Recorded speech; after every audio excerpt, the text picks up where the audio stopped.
of the complete works of William Shakespeare, Abridged. I have just a few brief announcements before we get underway. The use of flash photography in the recording of this performance by any means, audio or video, is strictly prohibited. If you have an iPhone, please take a moment now to turn it off. And if you have an Android, you need to get yourself an iPhone. For your convenience, toilets are located in the bathroom. Also, please take a moment now to locate the exit nearest your seat.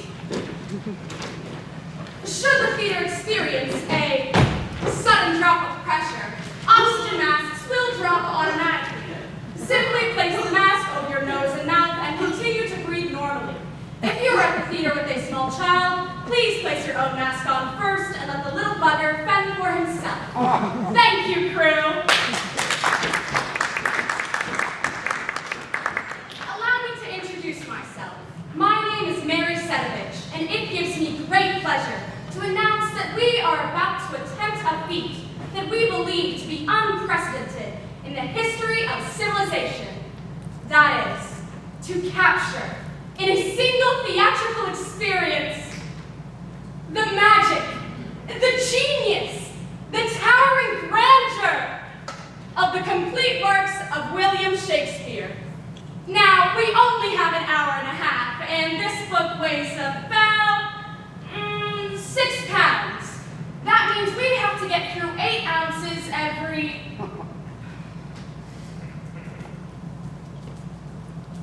7 seconds. That's like 2 six-packs a minute.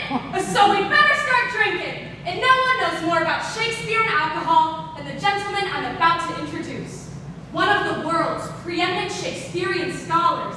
He has a certificate of completion from preeminentshakespeareanscholar.com. He is here tonight to provide the complete works of William Shakespeare Abridged with a much-needed preface. Please welcome me in joining Mr. Alex Smith.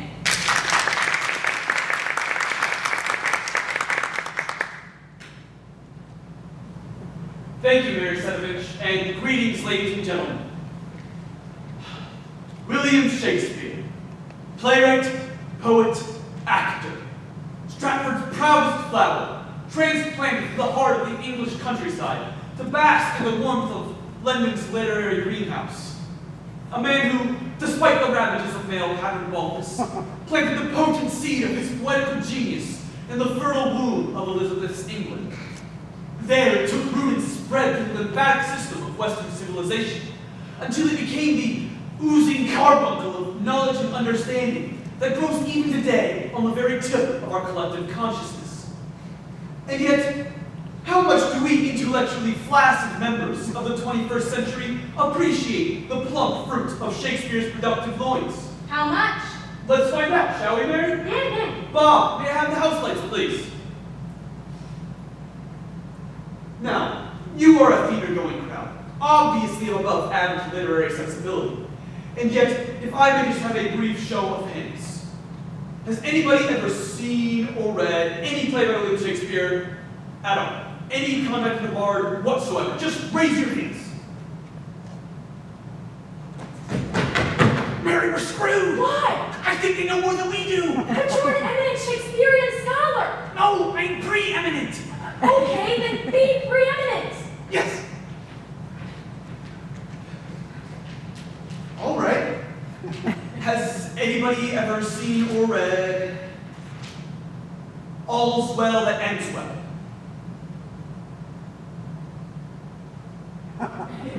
Let's see if we can find out if we have any super eminent Shakespearean scholars here tonight. Has anybody ever seen or read King John? King John, anyone? You have? Really? Did you see it or read it? Well, I downloaded it. Would you mind telling us what it's about then? It's about a hunchback. No! King John is not about a hunchback. As any preeminent Shakespearean scholar can tell you, King John is about a king named John. Would you stand up, please? Ladies and gentlemen, Ed J. Homer. Hey! Judging by your obvious lack of fluency in Latin, may I presume you've not matriculated? Well, not today. Look at this man, ladies and gentlemen. abandoned by our educational system, awash in a sea of ambiguity, hopped up on bang, and nicotine. And now, look at the person sitting beside you. Go on, look at them. Do you recognize the same vapid expression? The same pores clogged with the acne of intellectual immaturity? Or do you perhaps see, keep looking, do you see there a longing, a desperate plea for literary salvation? Can I sit down? No! You stand there before us as a living symbol of a society whose capacity to comprehend, much less attain, the genius of a William Shakespeare has been systematically subjugated by soap operas, railed by reality shows, and violently vandalized by the women of The View. Period. Be seated. Ladies and gentlemen, I say to you, cast off the cheap of the card chase for the splendor of the sonnets. Cast it off. Exchange the isolation of the iPhone for the gentle idols of the eye. Preach. Imagine a world where manly men wear pink tights with pride. Sing it, sister. A brave new world where this book will be found in every hotel room in the world. Can I get an amen? Amen. Thank you, Mary. Ladies and gentlemen, I say to you, join us tonight on this, our holy quest, our Shakespearean jihad. Can I get an amen? Amen. Thank you, Jesus. Now, on with the show, and may the Lord be with you. And with your spirit. Ladies and gentlemen, Alex Smith. Those of you who own a copy of this book know that no collection is complete without a brief biography of the life of William Shakespeare. Here tonight to provide this portion of the show will be another member of our cast. Please welcome to the stage, Mr. Drew Curtin. Hi. As you can see, I'm not an audience member. I completely fooled you. Anyway, I was Googling Shakespeare and I found some amazing stuff. William Shakespeare. William Shakespeare was born in 1564 in the town of Stratford-upon-Avon, Warwickshire. The third of 8 children, he was the eldest son of John Shakespeare, a locally prominent merchant, and Mary Arden, daughter of a Roman Catholic member of the landed gentry. In 1582, he married a farmer's daughter named Anne Hathaway. Different Anne Hathaway? Really? That's a shame. I loved her in The Hustle. Shakespeare arrived in London in 1588. There he dictated to his secretary, Rudolf Hess, the work Mein Kampf, in which he set forth his program for the restoration of Germany to a dominant position in Europe. After reoccupying the Rhineland zone between France and Germany, and annexing Austria, the Sudetenland, and the remainder of Czechoslovakia, Shakespeare invaded Poland on September 1st, 1939, thus precipitating World War II. I never knew that before.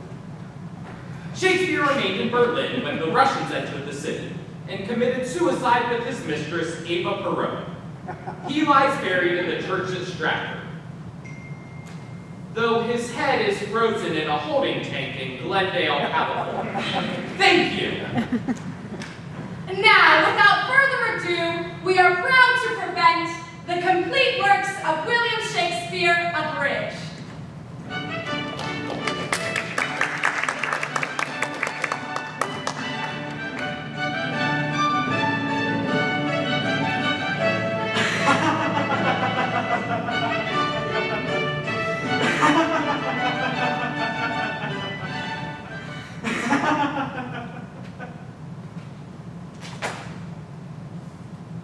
All the world's a stage, and all the men and women merely players.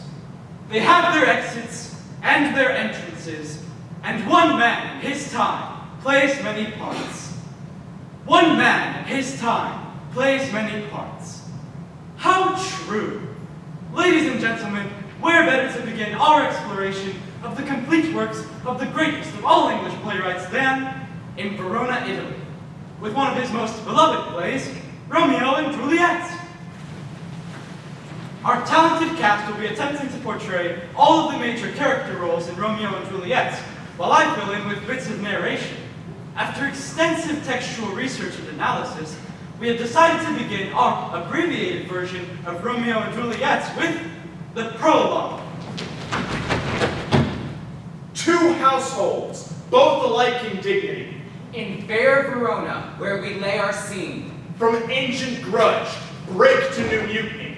where civil blood makes civil hands unclean, From forth the fatal loins of these two foes, a pair of star-crossed lovers take their life, whose misadventure piteous o'erthrows. to with their death bury their parents' strife. Act 1, Scene 1. In the streets meet two men, tall and handsome. One, Benvolio. Falcon punch! The other named Samson. Viscount Double Share! Their hatred fueled by an ancient feud. For one serves Capulets, the other Montague. Devil. Ooh, it's him! I hate his family! I hate his dog! I hate him! Kill him!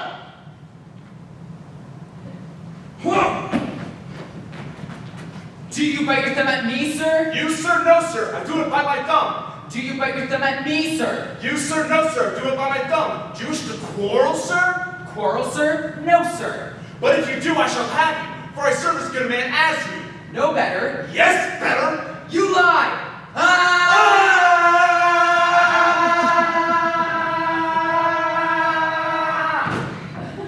Falcon punch! Rebellious subjects, enemies to the peace. Uh-oh, it's the prince. Sorry, the character formerly known as Prince. Profaners of this name are stained in steel. You, Capulet, shall go along with me.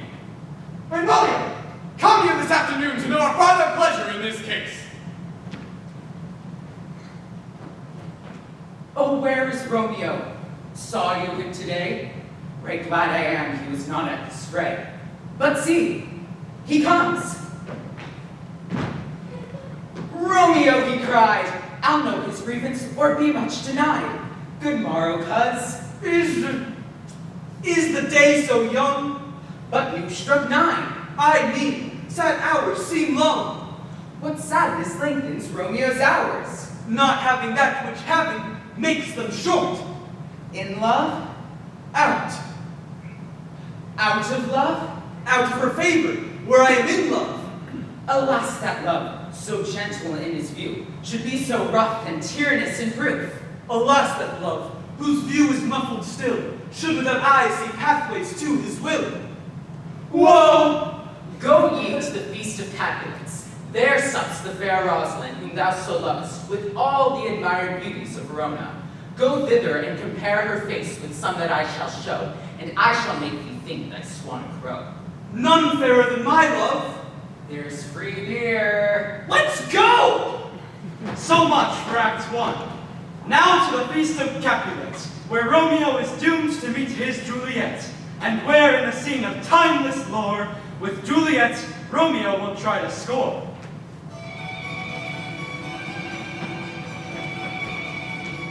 Oh, she doth keep the torches to burn bright. Did my heart love till now? Forswear its sight, for I ne'er saw true beauty till this night.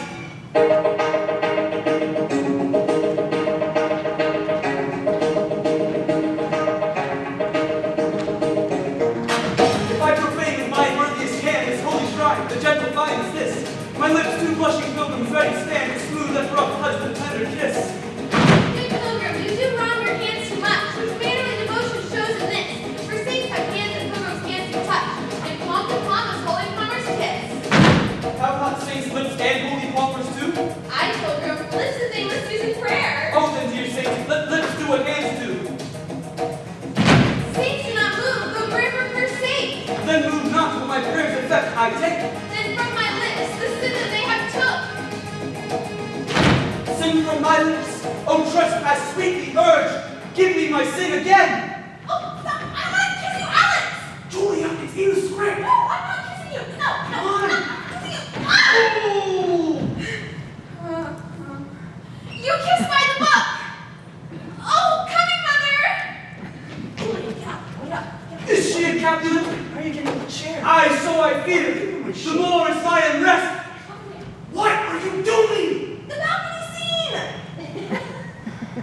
soft? What light through yonder window breaks? Oh, Romeo, Romeo, wherefore art thou, Romeo? Deny thy father, and refuse thy name. Or if thou wilt not but be sworn my love, I'll no longer be a Capulet. What's in a name anyway? That which we call a nose would no longer still smell? Okay, I'm done with the scene. Please let me down, Julian. Thank you. Oh, Romeo, doff thy name, which is no part of thee, and take all myself. I take thee at thy word. Call me but to love, and I shall be new baptized. Henceforth, I shall never be Romeo. What did you just say? Call me but to love, and I shall be new baptized. Henceforth, Call you butler? henceforth, I shall never be Romeo. You're butler. I shall never be Romeo. What man art thou? Art thou not Romeo and a Montague? Neither, fair maid, if either thee dislike. Dost thou love me then? I know thou wilt say I, and I will take thy word. Yet if thou swearest, thou mayest prove false. Oh, Romeo, if thou dost love, pronounce it faithfully. Lady, by yonder blessed moon, I swear. Oh, swear not by the moon. What shall I swear by? Lady, by yonder blessed babe, I swear. I don't think so. No, do not swear at all. Although I joy in thee, I have no joy in this contract tonight. It is too rash, too sudden, too unadvised, too like the lightning, which doth cease to be ere one can say it lightens. Sweet, good night. Sweet, good night. Hey, Bella, over here. Oh, wilt thou leave me so unsatisfied? What satisfaction canst thou have? The exchange of thy love's faithful vows for mine. I gave thee mine before thou didst request it. Whoa, whoa, whoa! Second basis for the second date, sweetie? 3 words, gentle Romeo, and then good night indeed. If God meant of love be honorable, thy purpose marriage, send word tomorrow. Good night, good night. Parting is such sweet sorrow. Bye, but love. Sleep dwell in thine eyes, peace in thy breast. Oh, that I were sleep in peace, so sweet to rest. Lo, Romeo did swoon with love. By Cupid he'd been crippled. But Juliet had a loathsome cuz, whose loathsome name was Tybalt. Romeo, the love I bear thee can afford no better term than this. Thou art a villain, therefore turn and draw. Tybalt, I do protest. I never injured thee, but loved thee better than thou canst devise. Thou wretched boy, I am for you. On guard! Ah! Curses! Foiled again!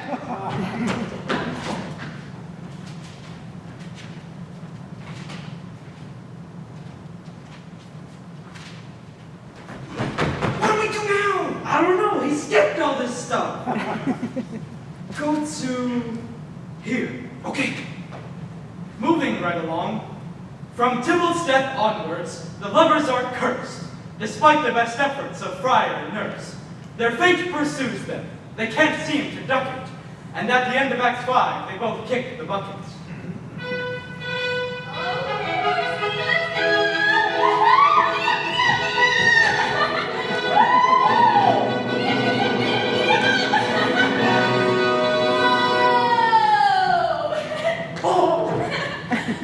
Gallop apiece, you fiery-footed steeds, and bring cloudy night immediately.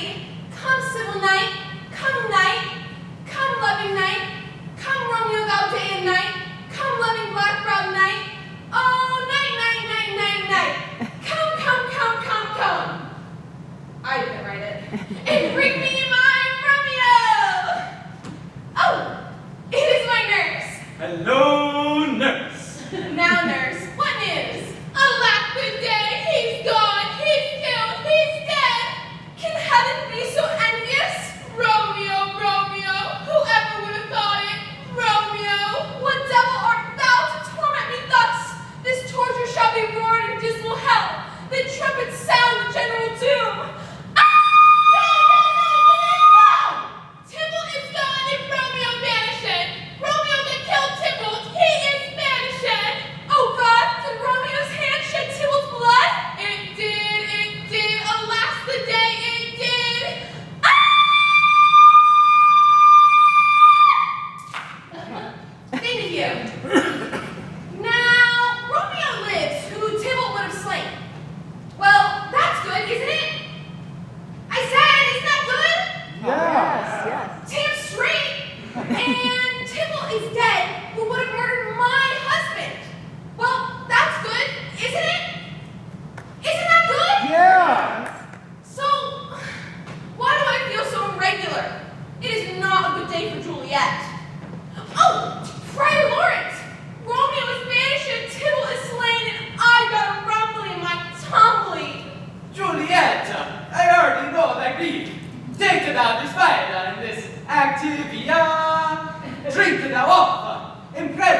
feel a cold and a drowsy humor running through my veins. Are you making fun of the dialect of Friar Lawrence? Am I funny? How am I funny? Am I a clown? Am I here for your amusement? Hey, this feels kinda nice. Wow. I feel like Joe Biden falling up the stairs.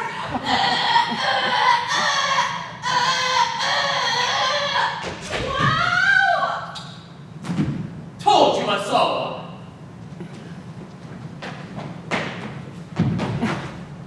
Oh no! My love! My wife! Death that has sucked the honey of thy breath hath no power yet upon thy beauty. Oh, Juliet, why art thou yet so fair? I don't know. Just lucky, I guess. Am I to believe that unsubstantial death is amorous, to keep thee here in the dark, to be his paramour?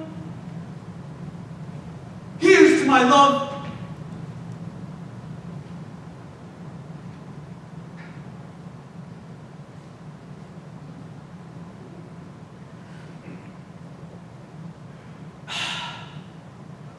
Oh, true apothecary, thy drugs are quick.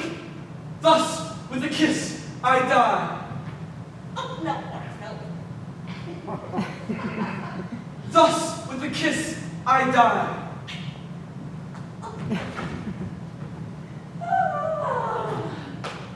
Good morning. Where's my love?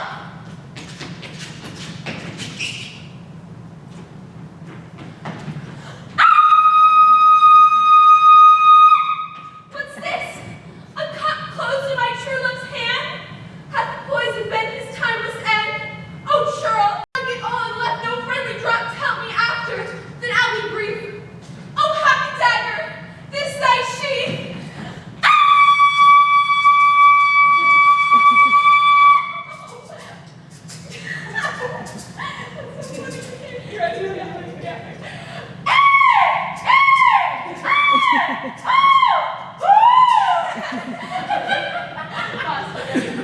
There rest and let me die.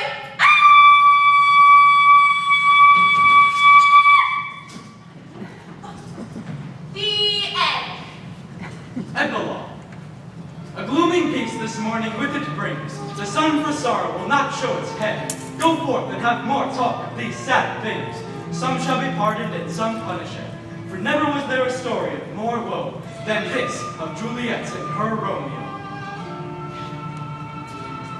And Romeo and Juliet are dead.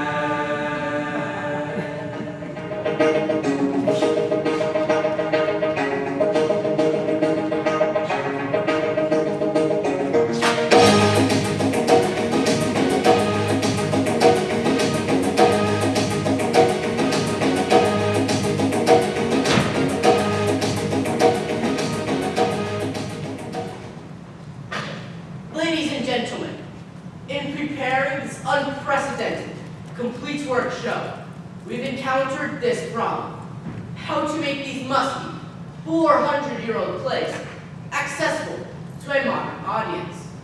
One popular trend is to take Shakespeare's plays and transpose them into modern settings.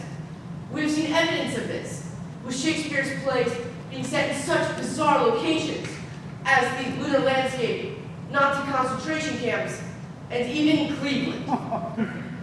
In this vein, we have traced roots of Shakespeare's symbolism in the context of a pre-Nietzschean society, through the totality of a Jejune circular relationship of form, contrasted with the complete otherness of metaphysical cosmologies and the ethical mores entrenched in the collective subconscious of an agrarian race. So we now present Shakespeare's first tragedy, Titus Andronicus, as a cooking show. Hey, all you cool cats and kids! Welcome to the Gory Gourmets. I'm your host, that bitch Tats and Dronicast. Now, when you've had a lousy day, your left hand bit off, your son's murdered, your daughter raped, her tongue cut out, and both her hands bit off, well, the last thing you want to do is cook. Unless, of course, you cook the rapist and serve him to his mother at a dinner party. My daughter Lavinia and I will show you how. Good evening, Lavinia. Good evening, Lola. And how are we feeling today?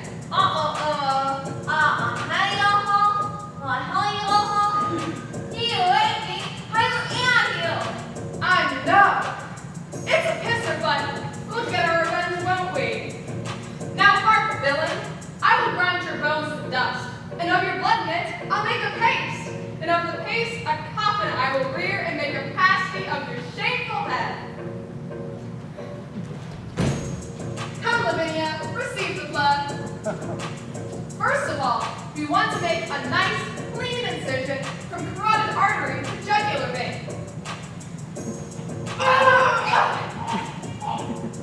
Like so. Our both brother. Be sure to use a big bowl for this, because the human body has about 4 quarts of blood in it. And when that he is dead, which should be right about now, let me go grind his bones to powder small, and with this hateful liquor, temper it. And in that paste, let his vile head be baked.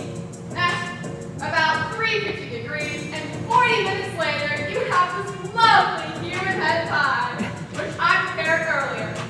Husband fingers for dessert. Now, who will be the first to try this delicious, high-protein treat?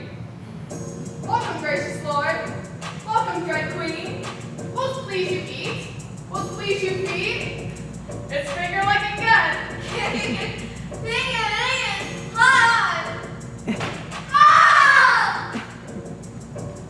Well, we're just about out of time, y'all. Thanks for tuning in. And be sure to watch next week when our guest chef, Timon of Athens, will teach us how to make ratatouille out of our special guests, the Merry Wives of Windsor. Say goodnight, Lavinia. Close enough. Until then, bon appetit. Carol Baskin, killed her husband, Wexford, can convince me that it didn't happen. Fed 'em, the tigers, they snapped it. What's happening? Carol Baskin.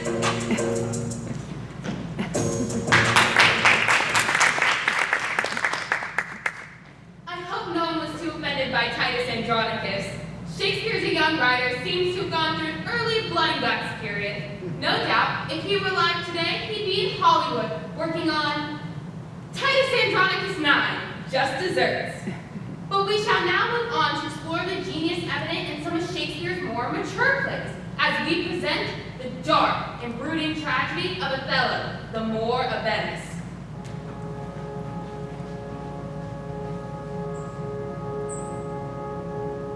Speak of me as I am. Let nothing extenuate one who loved not wisely, but too well. For never was there a story of more woe than this of Othello and his Desdemona. No. This is CNN. Mom, can we have some lights, please? I'm sorry about this. It seems that Alex, secure in the infallibility of the internet, has Googled the word Moor and determined that it's a place where you tie up boats. I didn't Google it. I asked Siri. Lose the boats! God, Alex is so ignorant. So, what's a Moor? Well, interestingly, this is the subject of a blazing scholarly debate. For Elizabethans, the word Moor could either refer specifically to the Berbers of North Africa, or more generally to anyone of sub-Saharan African descent. So Othello's black. You mean African-American? Doesn't the play take place in Italy? Okay, so he's African-Italian. Can't we just do it in blackface? What? Are you trying to piss off Kamala? Mary, it's Kamala. Kamala. No, today's entertainment culture expects sensitive, ethnically appropriate casting. If Othello's African-Italian, we can't do without a genuine, Quran-spouting, spaghetti-loving homeboy. Hey, just because we're white doesn't mean we can't represent the Afro-Italian condition, yo. I got this idea. It's sort of old school and it's totally bogus. We just need to get a beat going. Bob, drop the beat! Everyone, come on out! We're gonna need everyone for this, alright? Do the beat. Get in your body. Nice. Hats! Looking good, looking good. You already know. Freeform. Alright, everyone just follow me. Here's the story of a brother by the name of Othello. He liked white women and he liked lemon jello. And a punk named Iago, who made himself famous because he didn't like Othello, the more of them. Now Othello got married to Desdemona. But he took her for the wars and he left her alone. That wasn't Mona. Agrona. He left her alone. He didn't write a letter and he didn't tell Now Mona. Othello loved Jesse like Kanye loved Kim. And Jesse loved Othello because he had dark skin. But Iago had a plan that was clever and sneaky. He was crafty. He was sly, he was really sort of He freaking. say, I'm gonna shop the ball. How you gonna do it, tell us? All I knew was tragic clause that he's too damn jealous. What did he do? I need a dope. I need a count of schmoes. So we found a job sucker by the name of Cassio! And he plans on hitting Desdemona's handkerchief. So Othello gets to wondering just maybe if, while he's been out fighting, Commanded his men. Are Jesse and Cass at it again? So he comes back home, sticks a pillow in her face. Kills her until Lilith passes out of his if grave. there's Amelia at the door. With that neck full. Say, yo, big dummy, she were doing his score. She was. Virginal too. So why you have to go make your face turn blue? It's true. It's you. So what you gonna do? What you gonna do when they come for you? And Othello saying, damn, this is getting pretty scary. So he pulled out the blade and committed. Harry Carey! That was not off on a technicality. Move to Hollywood. He got his own TV. Show that is prime time. Disney Plus. Motivision. Wakanda forever. Guys, why don't we lighten up from all this heavy tragedy and move on to the comedies? Yeah! Comedies! Now, Shakespeare's comedies were greatly influenced by the Roman plays Plautus and Terence, Ovid's hilarious Metamorphoses, as well as the rich Italian tradition of Commedia dell'arte. He was a genius at borrowing and adapting plot devices from these different theatrical traditions. Isn't that usually called plagiarism? George, Shakespeare didn't plagiarize. He distilled. Whatever. He's a big cheater. Hey, it takes a real genius to milk 5 ideas into 16 plays. Yeah, but I can never tell them apart. Like, what's that one with the identical twins, the shipwreck, and the big wedding at the end? All of them. See, that sucks. Well, Shakespeare obviously should have written one exemplary play instead of 16 sucky ones, which is why we have taken the liberty of condensing Shakespeare's comedic diarrhea into a single, solid, well-formed popularity, which we have entitled The Comedy of Two Well-Measured Gentlemen, Lost in the Merry Wives of Venice, on a Midsummer's 12th Night in Winter, or Cymbeline, taming Pericles, the merchant, in the tempest of love, as much as you like it, for nothing, or 4 weddings and a transvestite. Act 1. A Bohemian duke swears an oath of celibacy, turns the rule of the city over to his tyrannical brother, and sets sail for the golden age of Greece. While rounding the heel of Italy, the duke's ship is caught in a terrible tempest that casts him up on a deserted island, along with his sweet, innocent, and clueless young daughter. Oh, dear father, I am so lonely and pubescent on this island. Boo-hoo, and frisky. Oh, precious daughter, watch out for symbols of colonial oppression, lurking in caves, waiting for virgins. Okay, bye-bye. Meanwhile, the Duke's long-lost son, a handsome, dashing, and clueless young merchant, is also shipwrecked, coincidentally on the very same island. how shall I survive without funds in this strange foreign land? I know, I must needs find me an old Jew. Behold, here cometh the convenient Judeo-Italian stereotype now. What's the matter, you way? Need a payday, long money? The wicked Jew tricks the merchant into putting his brains down as collateral on the loan. Such a deal. Act 2. Fearing ravishment, the clueless young princess disguises herself as a boy and becomes a page to a handsome, dashing, clueless young soldier. You there, boy! Yes, I mean, Yes? I need you to woo the Lady Olivia for me, for she is shrewish, and I am sick with love. I too feel phlegmy down there. Although don't speak it aloud, I do love thee, though I am a boy. I swingeth not that way, boy. Now deliver this letter to Olivia. Go hence! Whence? Hie thee hither, hence to thence.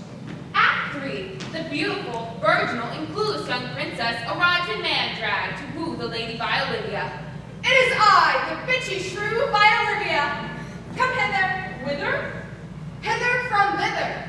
If you come in, I'll show you my zither. Act 4. On the 12th night of midsummer, a puckish sprite leads all the lovers deep into a forest and squeezes the aphroditic juice of a hermaphroditic flower into their eyes, while the queen of the fairies seduces a rude mechanical, who has the head of an ass. Yeah, but are the ass the man? And I'm hung like a painting. Act 5. In the ensuing animalistic orgy, the princess's man clothes get ripped off, revealing a smoking bomb. The merchant recognizes his sister. My nearly identical twin! My long-lost and strangely attractive brother. The shrew realizes she's bi-curious. Oh, brave new world. The dashing young soldier decides he actually prefers bottom. And thereby hangs a sweet tale. A jewel exits, pursued by a man. Run! Boy, a bear! And they all get married in the state of Massachusetts and go out to dinner. Now give us your hands if we be friends. Because all is well that finally ends. Thank you.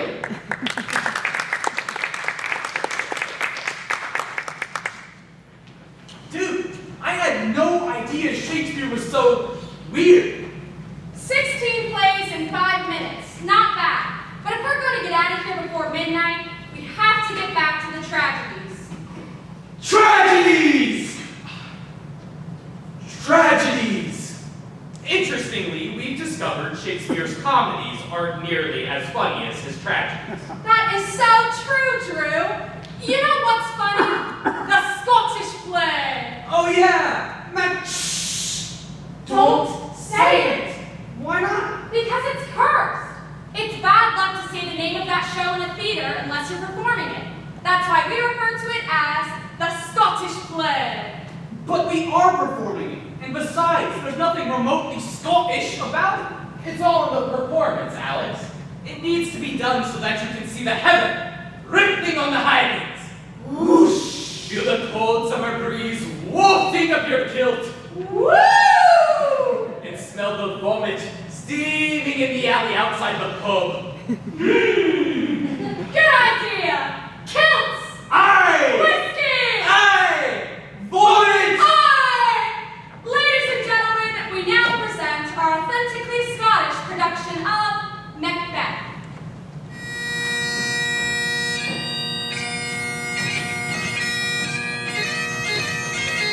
Annie! It's Scottish, not Irish!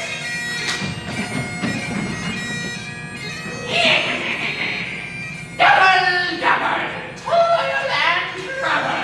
Stay, ye imperfect Mac speaker, tell me more. Macbeth, Macbeth, beware Macduff. No man of women born shall harm Macbeth and burn what on my donsonate, don't you know? Oh, that's the great. Then make what McGee, big eye, McBeer of Big Dog. See you, Jimmy, and know that Macduff was from his mother's womb untimely ripped. What do you think about that? Oh, I do not like it, but I do support him when tried to choose. They all have his breath. Ha!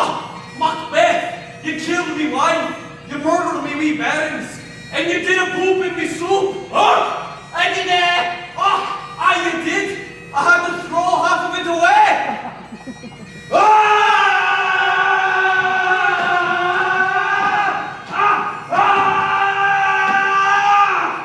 Behold, where lies the usurper's cursed head. Macbeth, your arse is out the windy. Goal!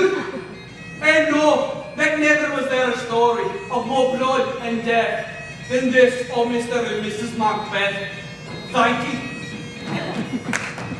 Meanwhile, in ancient Rome, Julius Caesar was a much beloved tyrant. All hail Julius Caesar! Ohio, citizens! Who was warned by a soothsayer. Beware the Ides of March! The great Caesar, however, chose to ignore the warning. What the hell are the gods of March? The 15th of March! Why, that's today, Pilgrim! Oh, me too, Brute! Friends, Romans, countrymen, lend me your ears. I come to bury Caesar, so bury him. And let's get on with my play. Antony! And Cleopatra! Is this an asp I see before me? Come, venomous wretch! Julia! Julia, what are you doing? Help me! Help me! Julia! Julia! What are you doing? What? Julia, you have this bizarre notion that all Shakespeare's tragic heroines wear really ugly wigs and vomit on people before they die. It's an interpretation! Barfing is not interpretation! Well, they were into it. Julia, Antony and Cleopatra has nothing to do with gastrointestinal distress. It's an exciting, trans-global thriller about political maneuvering across the ancient Mediterranean. Oh, it's one of Shakespeare's trans-global plays? Wow, I love those. Like that one that totally predicted 21st century wireless communications. What? Yeah, it was called Two Mobile Kinsmen. Julia, Shakespeare wrote a play called Two Noble Kinsmen, not Two Mobile Kinsmen. Two Noble Kinsmen. No, it's definitely mobile because the two kinsmen are Bill Gates and Steve Jobs. No, the kinsmen are two cousins who fall in love with the same woman. Oh, and they're texting her like, OMG, you're my BFF, LMAO. No! Well, SMH, I've never even heard of that play. Well, that's because Two Noble Kinsmen falls into the category of Shakespeare's plays, which are neither tragedy, history, nor comedy, and which scholars refer to as the problem plays, or in some circles, the obscure plays, or the lesser plays, or simply the bad plays. And yet, not all of the bad plays are completely without merit. In fact, one of them, Troilus and Cressida, is hardly crap at all. I actually discussed it in my unpublished monograph about Shakespeare, entitled, I Love Willie. Oh, you guys would love it. In fact, if you don't mind, I'd like to show it to you right now. Oh, no! Monograph! What else do you keep in there? A Twinkie? Want it? No! Hey, Alex, maybe we could improvise an interpretive dance performance art version of your thingy. Oh, I love interpretive performance art. It's so pretentious. Yeah, get some props. Now wait just a minute. I was thinking of a more straightforward scholarly approach. Nah, screw that. Go ahead and read and we'll interpret. Well, okay.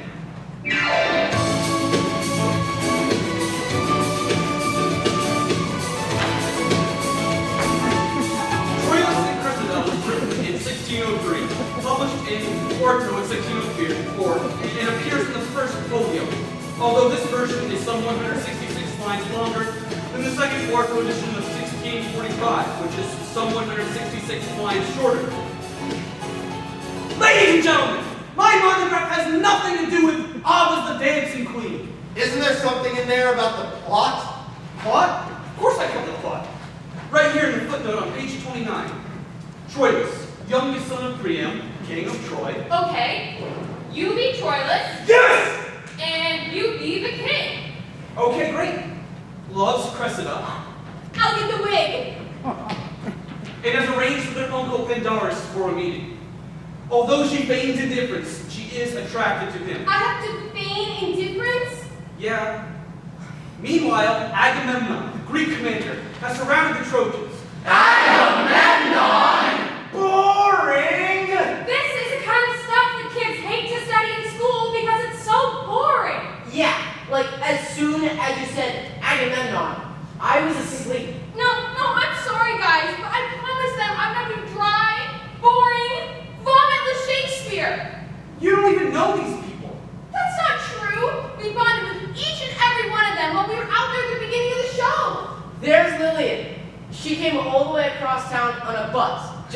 here tonight. And Jennifer, who has a test Monday that she hasn't studied for. And little Timmy, who thought he was coming to see Pippin at the South Drive and feels totally ripped off. What's your point, guys? Our point is, we love these people, and we don't want to see them get turned off to Shakespeare. That's what happened to me when I was in school and we were supposed to be studying Shakespeare. I'd be looking out the window at the kids playing ball and thinking, why can't this Shakespeare stuff be more like sports? Sports? How do you mean? Well, sports are exciting, engaging. I mean, take the histories, for example.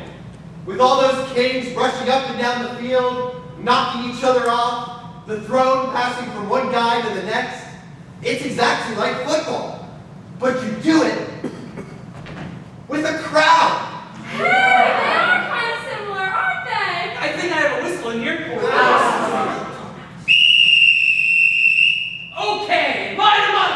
Let's get medieval on your horse.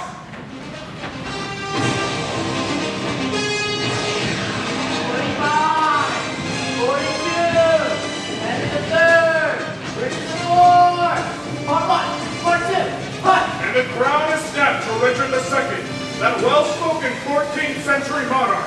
He fades back looking for an air downfield, but there's a heavy rush from King John.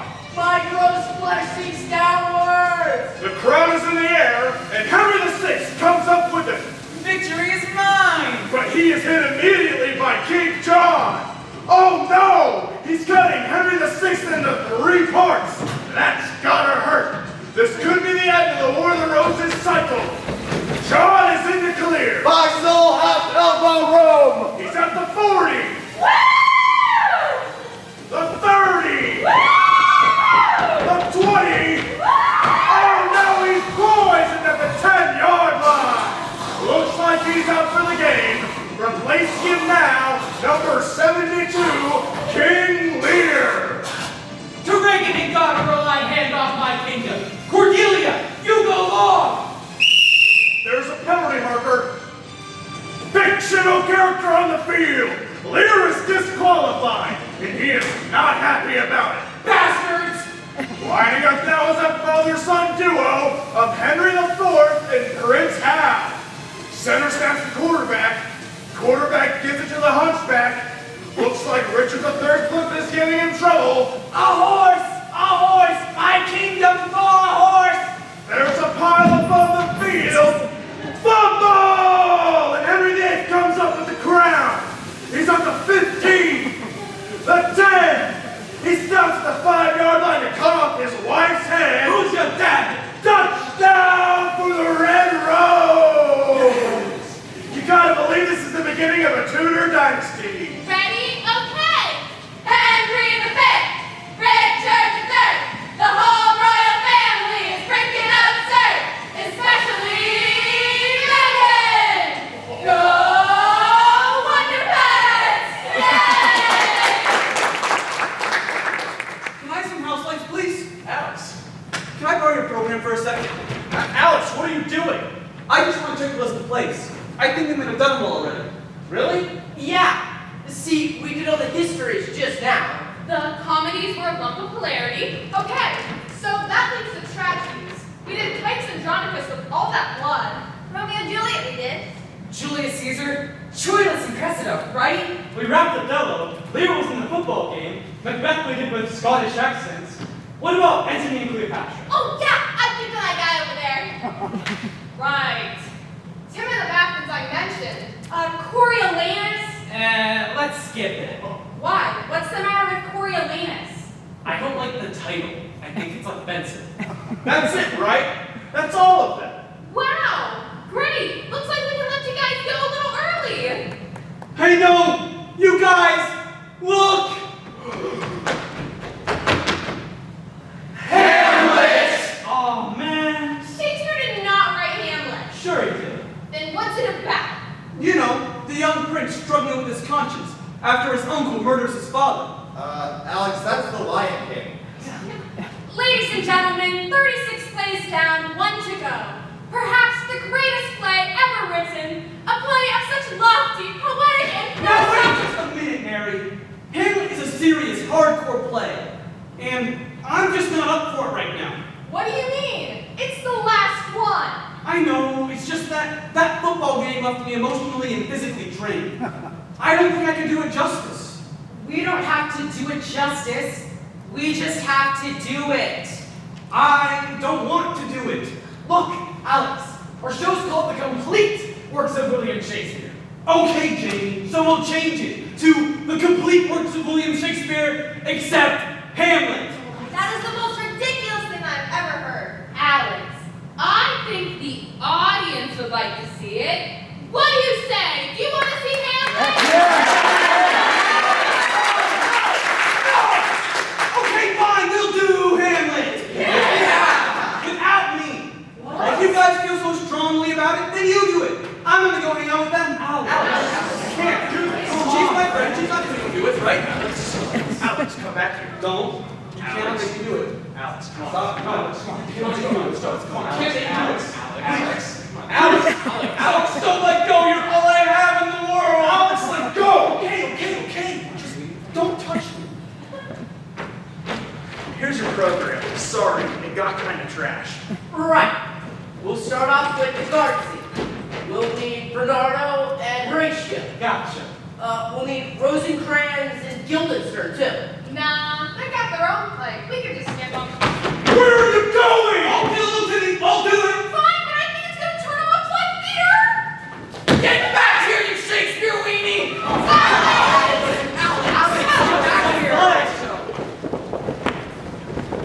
Guys!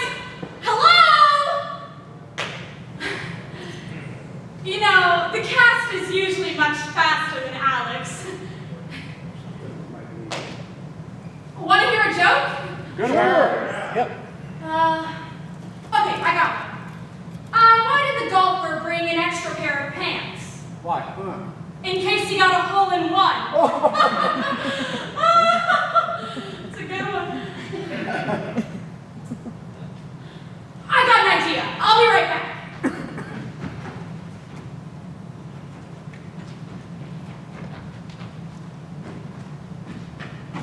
Bob, could you give me some music, please? One ball. If you wanna run away with me, Thank you.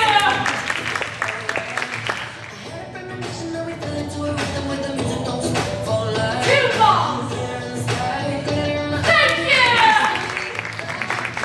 If you're feeling like you need a little bit of company, you met me at the perfect time. 3 balls. You want me, I want you to live. Thank you. The Milky Way, we're renegade. Yeah. I got Hey.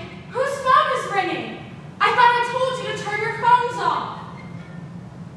It's mine. It's Jake. Hi, Jake. Where are you? Turkey Hill? Is Alex there with you? Put him on the phone, please. What the hell do you think you're doing? Sorry, Jake. Hi, Alex. How are you? I'm fine. No, I'm not fine. I'm standing on stage in front of all these people. No, you may not speak with Lillian. Because Lillian is very mad that you left and wants nothing to do with you until you're back on stage, performing Shakespeare like a little trooper. No, that definitely sounds like something Lillian would say, okay? Put Jake back on the phone. I love you too, Alex. I love you too, Jake. How far away are you? Crossing the bridge. Okay, that's good, but what am I supposed to do in the meantime? Yes, the sonnets, right. Okay, and make sure you don't give Alex any bang. You know his blood sugar. All right, great. I'll see you soon. Bye-bye. While we're waiting, Jake reminded me that I should cover the sonnets. I'll be right back.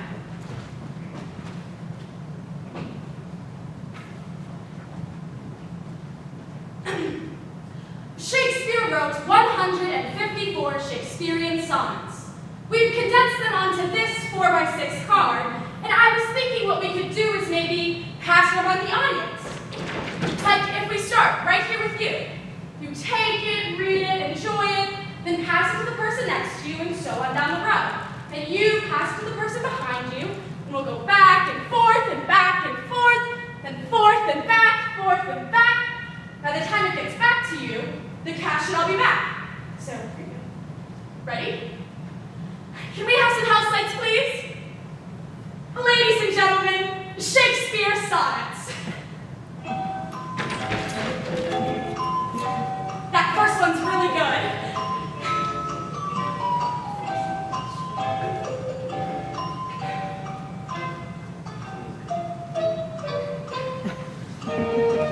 Honey, we're home! Our cast, ladies and gentlemen.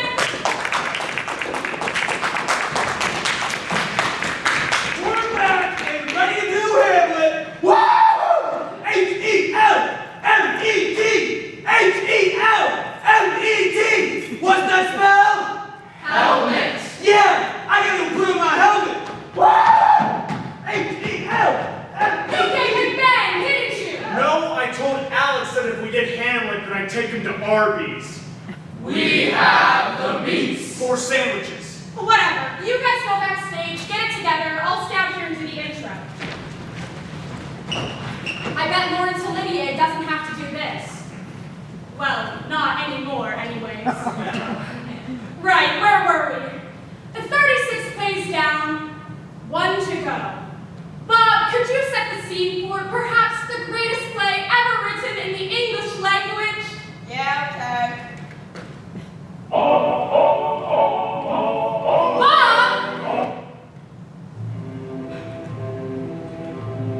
Hamlet,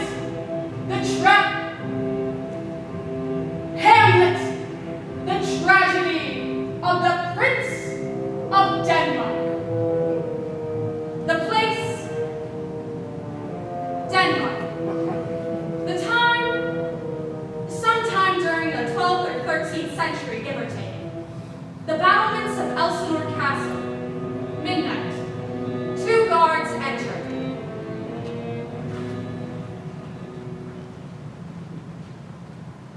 Who's there? Nay, answer me, stand and unfold yourself.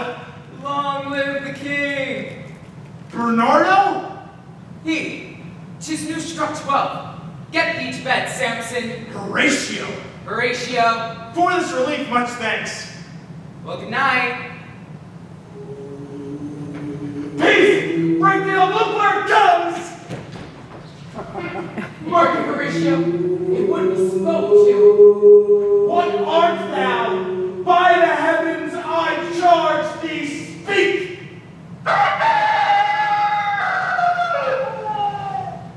"'Tis gone. It was about to speak in the sock crew.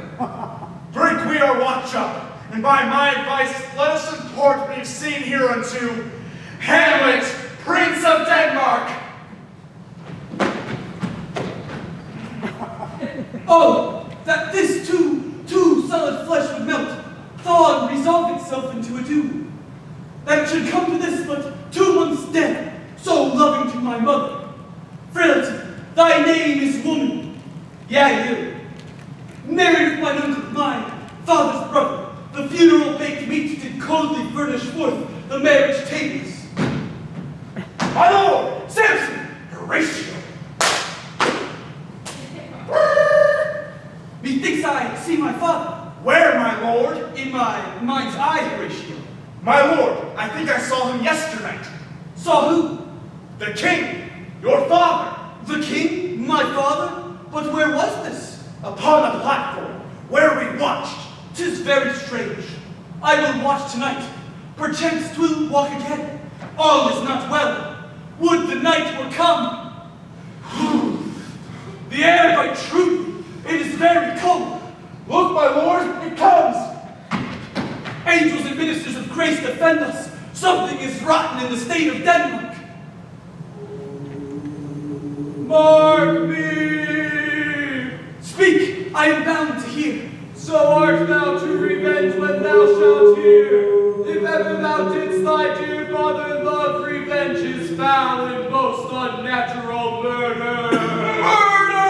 Murder! The serpent that did sting thy father's life now wears his crown. My uncle! Your uncle! Let not the royal bed of Denmark become a couch for incest. Incest! A couch! Would you, Hamlet, remember me? My lord, this is strange. Well, there are more things in heaven and earth, Horatio, than are dreamt of in your philosophy. So, step off! I hereafter think shall need to put an anti-disposition on. The time is out of joint, oh, cursed spite that ever I was born to exit. Right.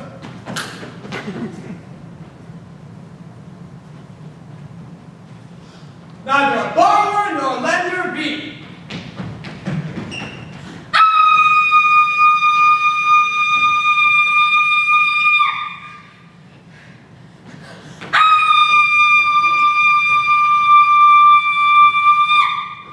How now, Ophelia? What's the matter? My lord, as I was sewing in my closet, Lord Hamlet with his doublet all embraced, no hat upon his head, as pale as his shirt, knees knocking each other, and with a look so piteous in purport as if he had been loosed from hell to tell the horrors, he comes before me. Mad for thy love? I know not.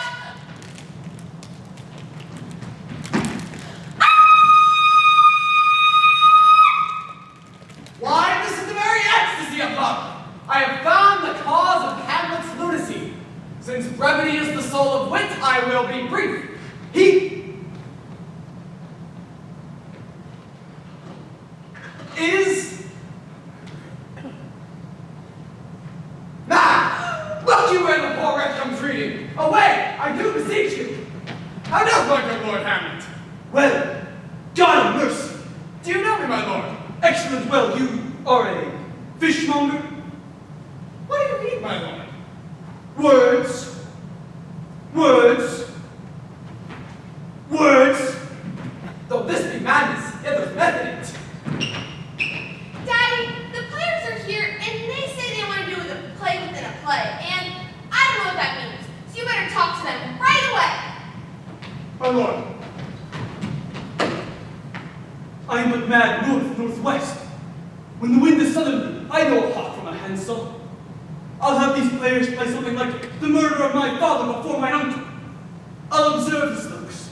If he do with blench, I know my course. The play's the thing, wherein I'll catch the conscience of the king. To be or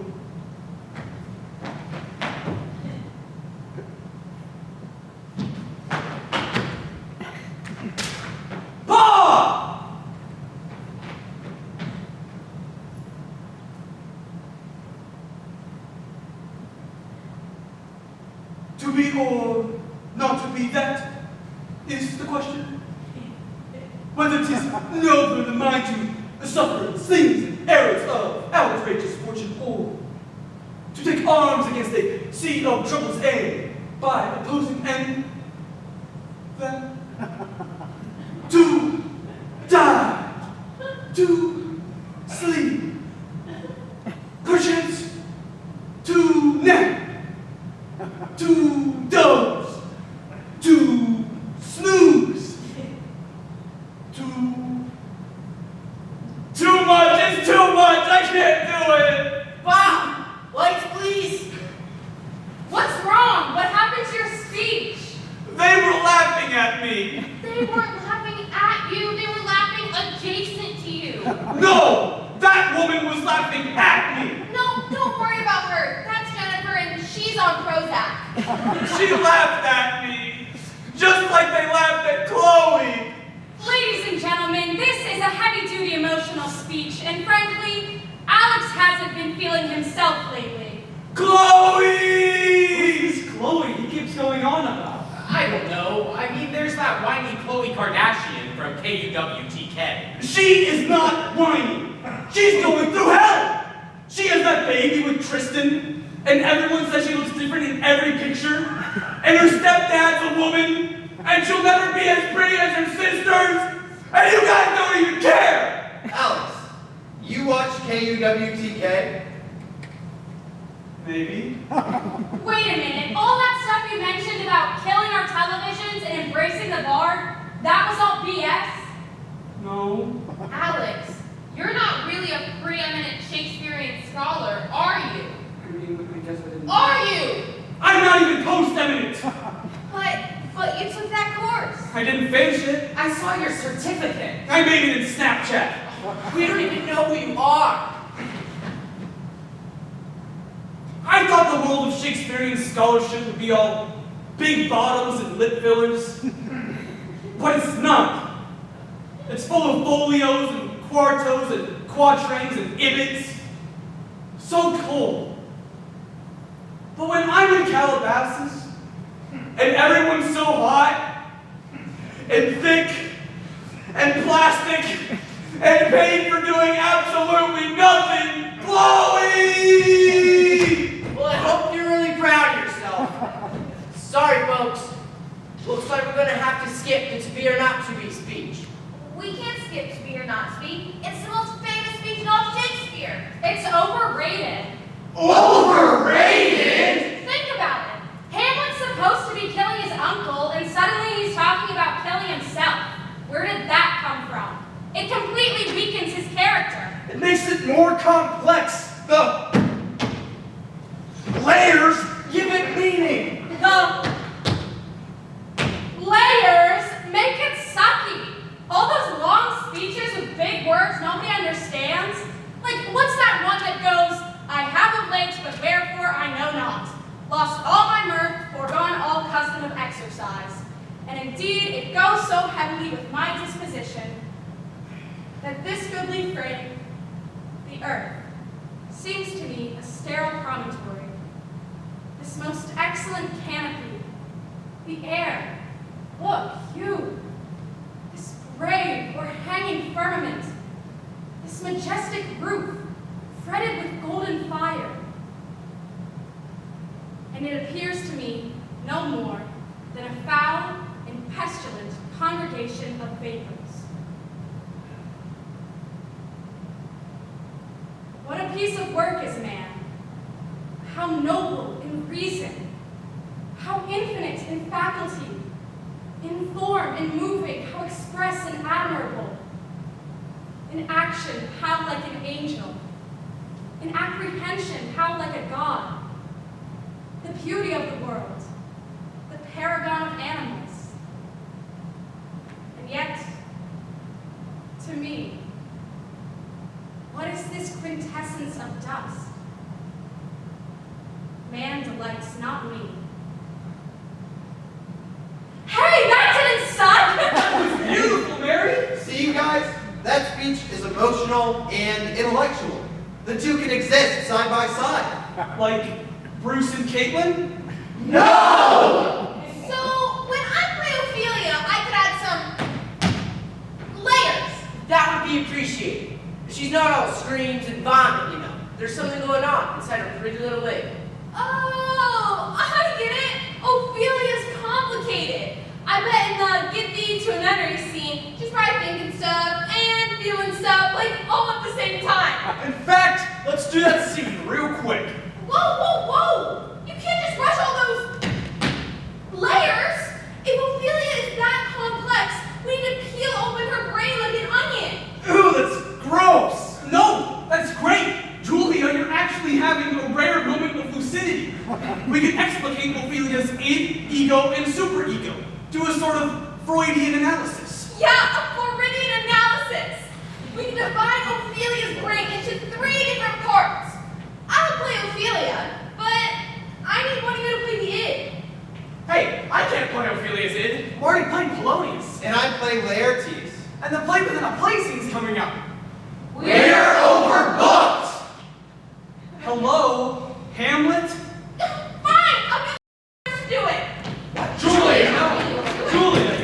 bring some bozo on stage to play Ophelia's brain. She's not a bozo. She's one of my very best friends.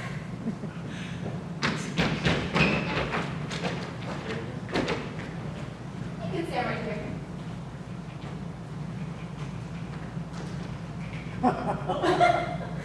90. Perfect. So, what's your name? Susie. Okay, Susie. Do you mind if we call you Bob? It's a little easier for us to remember. Okay, Bob, this is a very important scene. What's happening is, Alex, would you like to explain to Bob here about all the layers? Sure, Bob, it's very simple. Hamlet is playing out sublimated child of neurosis, displacing repressed edible desires, and their sexualized anger towards Ophelia. Hamlet being a butthead. Exactly. Now, the id represents the raw, animal power of the individual, which Julia has effectively encapsulated in Ophelia's trademark scream. Why, thank you, Alex. You're welcome, Julia. This is clearly over her head. Just give her a chance. So, Hamlet gets all worked up and tells Ophelia to get out of his life. He says, "Get thee to a nunnery." And in response, Ophelia's id, you, screams. It's very simple. Hamlet says, "Get thee to a nunnery," and Ophelia's id screams. Okay? Let's give it a try. Hey, thanks for breaking up the group, Yoko. I'll give you your cue. Wait, just let me step into character. Get thee to a nunnery. Ah! Did you hear that, Drew? I think that was really good. Yeah, it's okay. No, it sucked. Give her a break, Drew. I mean, she's not an actress, and frankly, it shows. But I think you showed a lot of heart, a lot of courage, a lot of, as Shakespeare would say, chutzpah. And I think to get a better scream, we just need to get everyone involved. You know, create a supportive environment for Bob here. We can divide the rest of the audience up into Ophelia's ego and superego. Fine, let's just get on with it. I'll get the ego. Bob, can I have the house lights, please? What's up?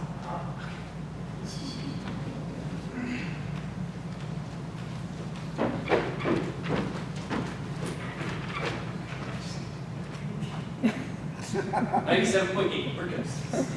Now, you're playing the part of Ophelia's ego. At this point in the play, her ego is flighty. It's confused. It's an ego on the run. So why don't we symbolize this, Bob, by... Oh, do you mind if we call you Bob? Okay. We'll symbolize this by actually having you run back and forth across the stage in front of Ophelia here. Will you give that a try? Right now. Just go! Go, go, go, go, go, go, go, go, go, go, go! He's an egomaniac. Now, everyone in the front, you're going to be Ophelia's unconscious. Unconscious. Really? That explains it. Wake up, we're doing a show. Oh. Right. Now, the unconscious is like the watery depths of Ophelia's soul. Right, Jake? She's being tossed by the tides and currents of her emotions.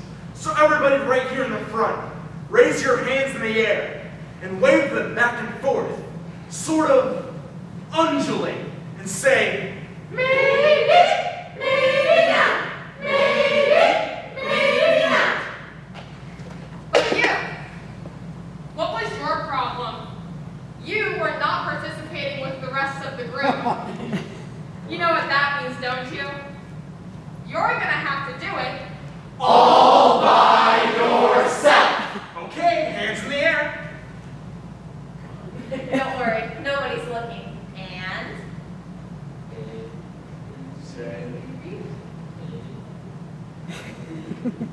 Maybe, maybe not.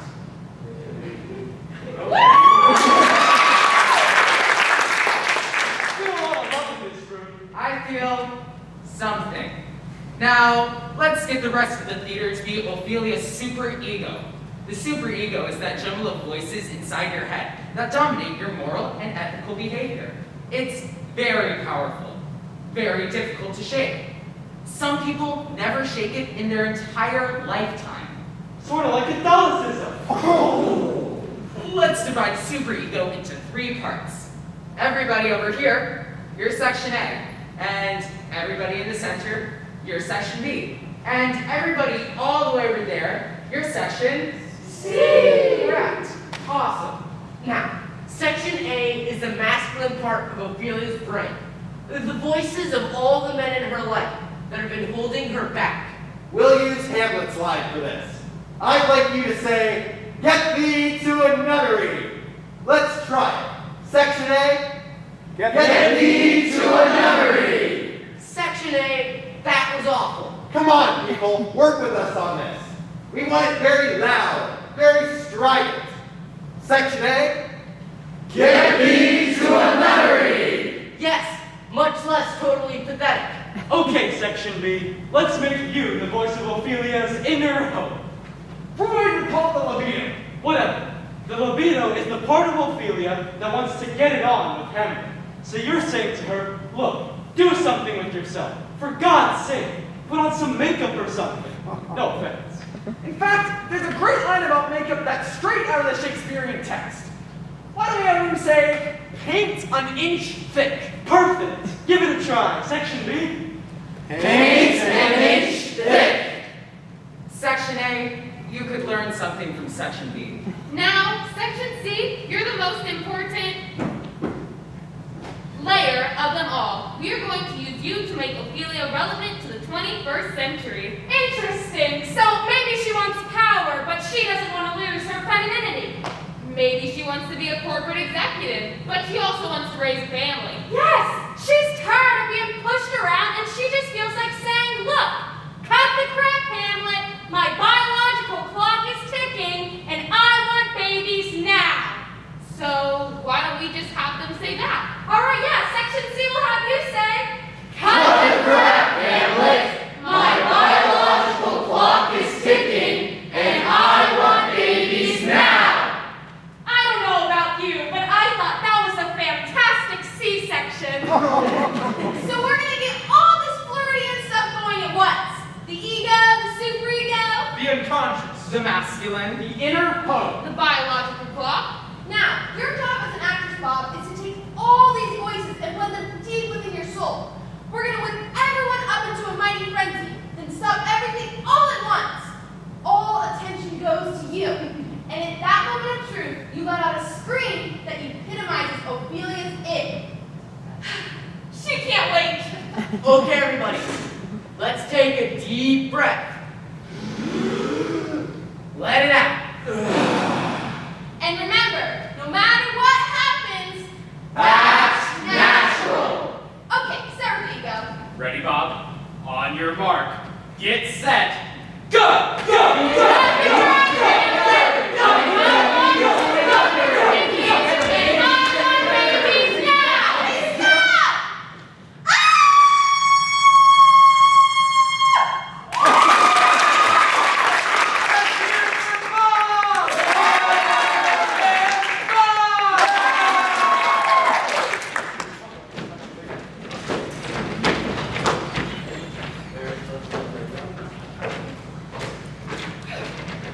Boy, you really shared something there, didn't we?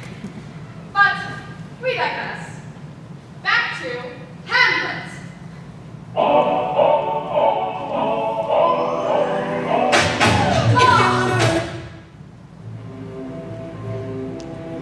Act 3, Scene 2. The pivotal play within a play scene in which Hamlet discovers conclusive evidence that his uncle murdered his father.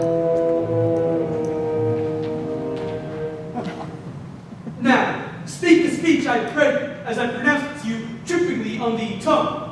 Suit the word to the action to the word, and hold us through the mirror up to nature. Will my lord hear this piece of work? Aye, and the king too, presently. And now, how is my cousin Hamlet and my son? A little more than kin and less than common. I have nothing with this answer, Hamlet. These words are not mine. Take a seat, my lord. Very well. You, give me your seat. The king wishes to part this royal robe.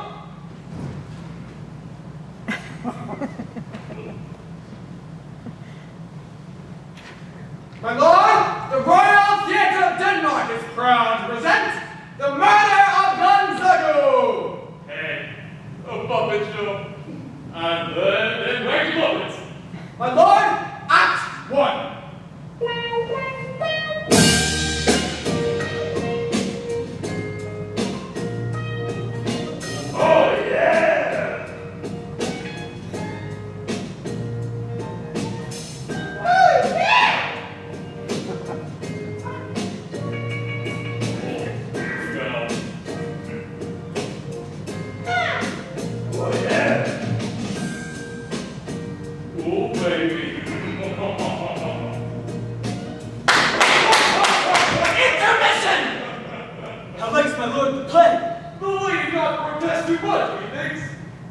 Get it?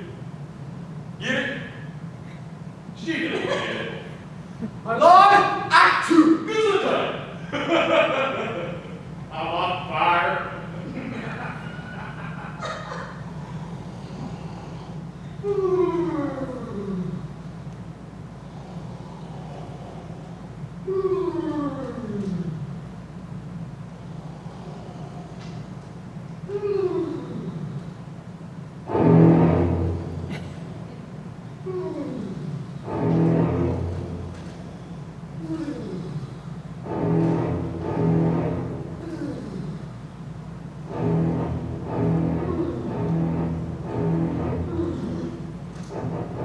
The king rises! Give over the play! Lights away! I'll take the ghost word for £1,000. My lord, the queen would sleep with you in her closet. Then will I come to my mother's closet? Behind the arras, I'll convey myself to hear the process. Where the hell is the damn arras in this place? Now, mother, what's the matter? Hamlet, thou hast thy father much offended. Mother, thou hast my father much offended. What wilt thou do? Thou wilt not murder me! How now? A rat.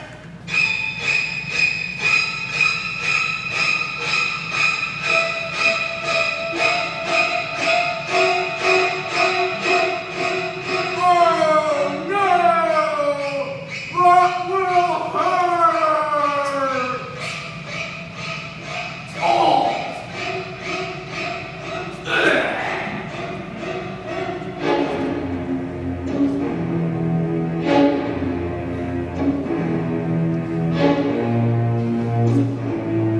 Enough already! Dead for a ducat. Dead. Now, Hamlet, where's Polonius? At supper. At supper? Where? Not where he eats, but where he is eaten. Oh no! It's Laertes! Son of Polonius! Brother to Ophelia. And snappy dresser. Why, thanks. Oh, thou vile king, give me my father! I'll be revenged for Polonius's murder!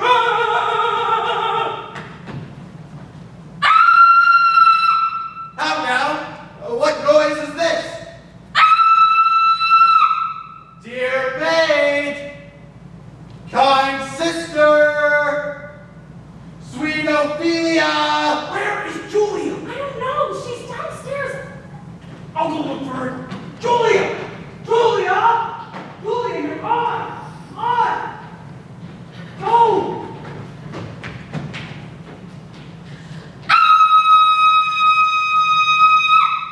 I'm mad! I'm out of my tiny little mind!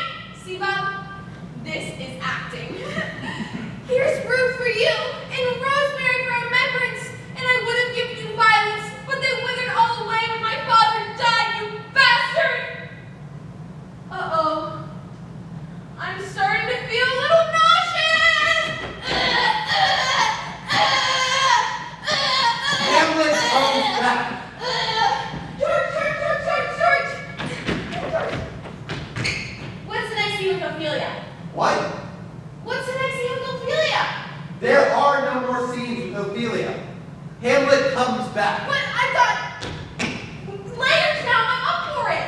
That's all Shakespeare wrote. Hamlet comes back. But what happened to her? She drowns. Oh, What would I undertake to show myself, my father's son, indeed, more than in words? here I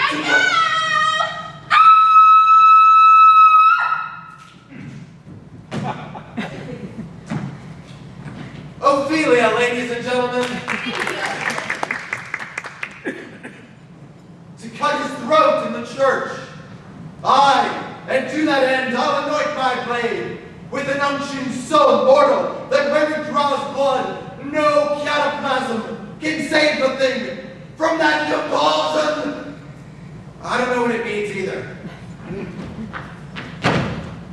This skull had a tongue in it and could sing once. And then came the key of diet playing. Alas, poor York. I knew it, but stop! Here comes the Queen! Couch me while end. Mark!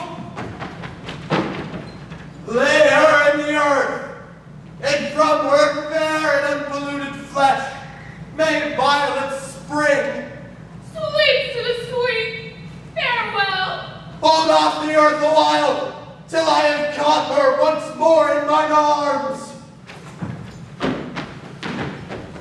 What is he whose grief bears such an emphasis? This is I, Hamlet, the great Dane!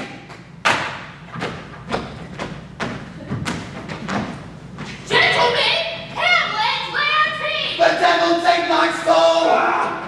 I will fight with him until my eyelids no longer wag. The cat will mew, the dog will have his day. Give us the foils! Come, one for me! Now be careful, those are sharp. Come, sir! Come, my lord!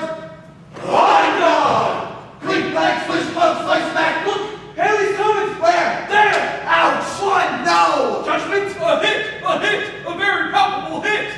What are you wearing? Light!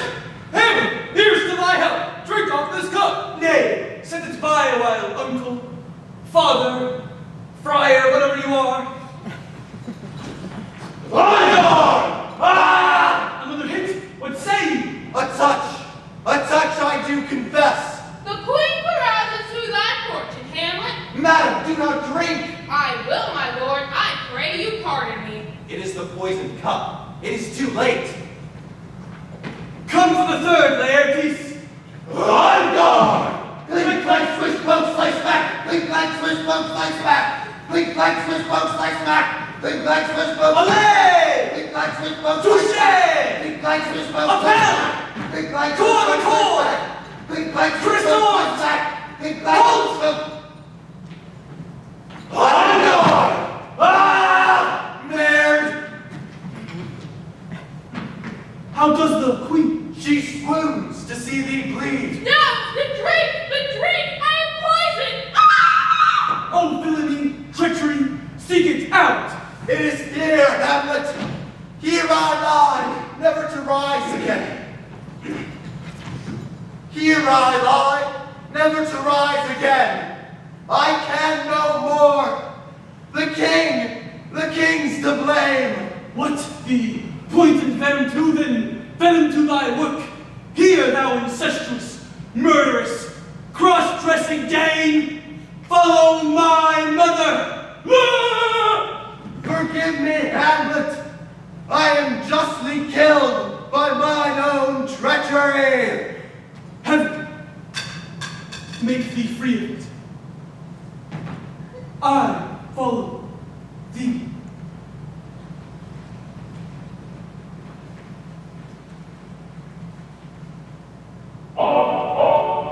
Ah!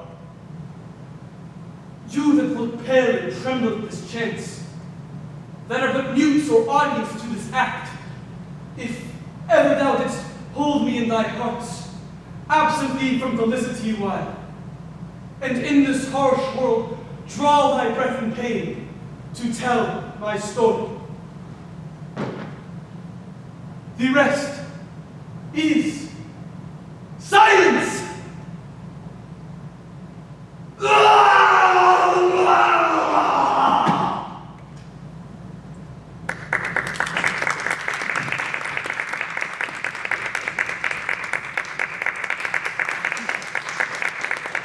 Ladies and gentlemen, that was the complete works of William Shakespeare.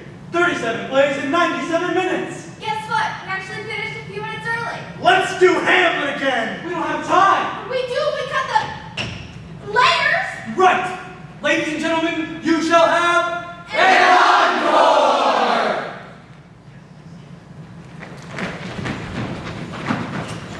We have a few extra minutes, so we'll do Hamlet again.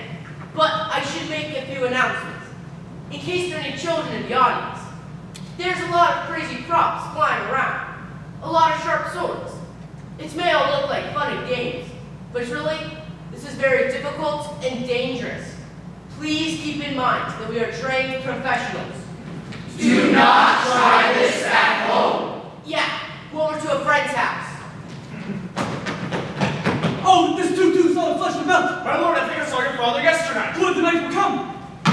Mark me! Something is rotten in the state of Denver. Revenge my murder! My lord, this is strange. Well, there are more things in heaven and earth, so step off. To be or not to be, that is the question. Good, my lord. Get thee into honoring.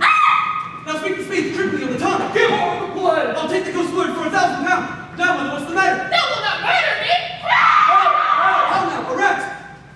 Good. Dead for nothing, dead. Now, Magnus, where's Polonius? At supper. Where? Dead. Sweet Ophelia! Alas, poor yours, but soft becomes the queen. Lay her in the earth! Sweet, so sweet. Hold off the earth a while! It is I, omelet, the cheese, Danish. The devil take thy soul! Give us the foils. Count one for me! Ah! Oh, I'm slain! Oh, I'm poisoned. I follow thee. The rest is silence.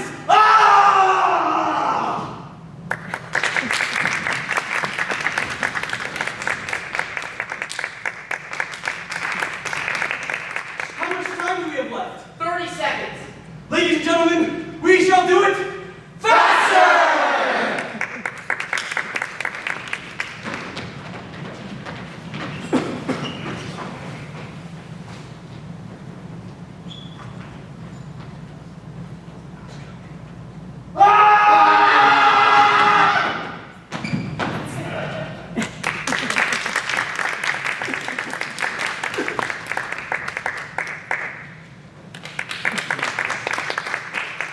You've been fantastic, ladies and gentlemen. We shall do it backwards!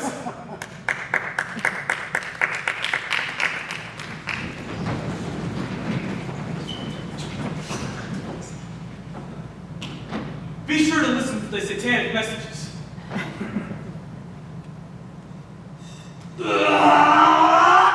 Silence is rest, thee. Thee follow I. Paul is dead! Slain am I, oh! Foil, dias, dias. Dame the hair high is this. Earth the uphold! Sweet, such a sweet! Earth the in her lay! Queen that comes here, York poor, alas. Ophelia, sweet!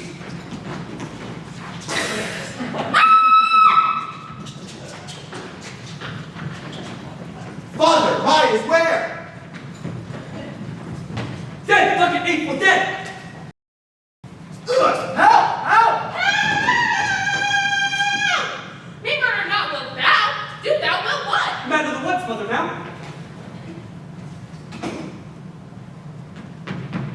Aristomenes, where?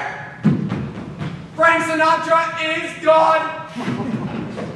Columbia triply, speech to speak. None unto me get. Lord, my good. Be two not will be two.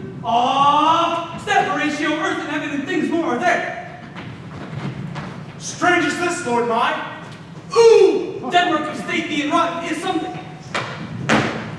Yesterday I followed your saw, I think I, Lord mine. Melt wood, flesh, solid, two, this, that. Oh!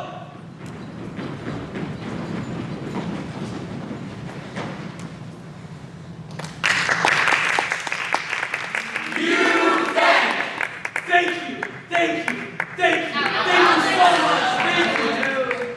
I just wanted to say thank you. Ladies and gentlemen, this has been the complete works of William Shakespeare, Abridged. Wait a minute. What about Venus and Adonis? The rape of Lucrece? If you enjoyed today's show, we still have 4 performances left. So make sure to tell both your friends. If you didn't enjoy today's show, then this has been your good man, Charlie Brown. Thank you all again for coming. I'm Alex Smith. Jake Woodruff. Julia Ranker. George Ferris. Mary Sedovich. Jamie Graff, Mabry Hill. Drew Kurt, Jake Chinesco. Riley West. Julian Perez.